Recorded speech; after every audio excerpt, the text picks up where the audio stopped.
नमस्कार, ये आकाशवाणी शिमला है। अब आप प्रभा शर्मा से प्रादेशिक समाचार सुनिए। प्रधानमंत्री नरेंद्र मोदी ने देश के किसानों के कल्याण के लिए सरकार की प्रतिबद्धता दोहराई है। एनडीए सरकार के केंद्र में 11 साल पूरे होने के संदर्भ में प्रधानमंत्री ने कहा कि ये सरकार के लिए गौरव की बात है कि उसने इस कार्यकाल में देश के परिश्रमी किसानों की सेवा की।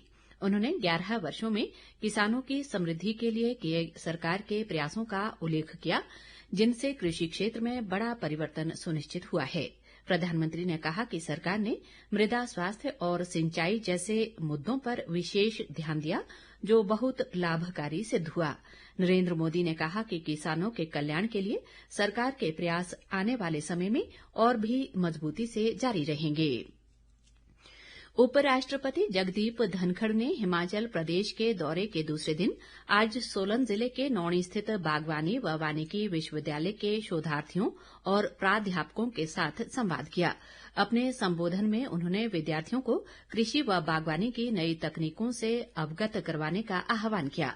उन्होंने कहा कि युवा विकसित भारत के सारथी हैं और सरकारी नौकरी के अलावा युवा कई अन्य माध्यमों से अपनी प्रतिभा का प्रदर्शन कर सकते हैं। उपराष्ट्रपति का आज ही वापस लौटने का कार्यक्रम है। इससे पहले शिमला के अन्नाडेल हेलीपैड पर उपराष्ट्रपति को गरिमापूर्ण विदाई दी गई।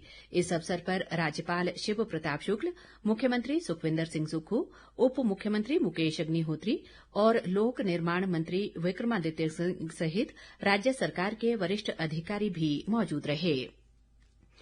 लोकसभा अध्यक्ष ओम बिरला ने कहा है कि भारत ने कानून के शासन, वैश्विक सहयोग और विश्व मंच पर वार्ता की जरूरत का हमेशा समर्थन किया है।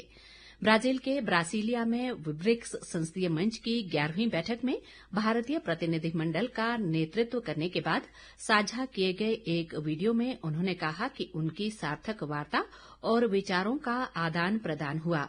उन्होंने कहा कि ब्रिक्स देशों के बीच संसदीय सहयोग मजबूत करने की साझा प्रतिबद्धता व्यक्त की गई और एआई प्रौद्योगिकी के उपयोग को बढ़ावा देने सहित आर्थिक मामलों में सामूहिक रूप से कार्य करने पर चर्चा हुई।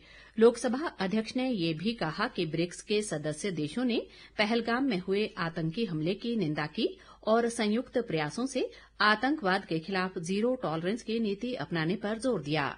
डिक्लेरेशन में ब्रिक्स देशों ने माना कि आतंकवाद के खिलाफ हमें सामूहिक लड़ाई लड़नी होगी। उन्होंने भारत में 22 अप्रैल को पहलगाम कश्मीर में हुई आतंकवादी घटना की निंदा की और साझे प्रयासों से मिलकर आतंकवाद के खिलाफ जीरो टॉलरेंस की नीति बनानी चाहिए। भारत के प्रधानमंत्री जी ने भी विश्व के देशों को आह्वान किया था कि सभी विश्व के देशों को आतंकवाद के खिलाफ जीरो टॉलरेंस की नीति बनानी चाहिए। किन्नौर जिले के कल्पा में आज से 2 दिवसीय किन्नौर साहित्य महोत्सव शुरू हो गया है। राजस्व व जनजातीय विकास मंत्री जगत सिंह नेगी ने इस महोत्सव का शुभारंभ किया। आज पहले दिन विभिन्न ज्ञानवर्धक सत्र आयोजित किए गए, जिसमें किन्नौर की समृद्ध जैव विविधता, वन्य जीवों के संरक्षण सहित वन्य जीव शिक्षा के महत्व पर विशेषज्ञों ने अपने विचार साझा किए। इसके अलावा तिब्बती संस्कृति और किन्नौर के साथ तिब्बत के ऐतिहासिक संबंधों पर भी चर्चा की गई। महोत्सव के दूसरे दिन कल साहित्य व संस्कृति से जुड़े मुद्दों पर विचार विमर्श किया जाएगा। प्रदेश विश्वविद्यालय के नवनियुक्त कुलपति प्रोफेसर महावीर सिंह ने आज शिमला में शिक्षा मंत्री रोहित ठाकुर से भेंट की। इस दौरान उन्होंने विश्वविद्यालय से जुड़े कई मुद्दों पर विचार विमर्श किया।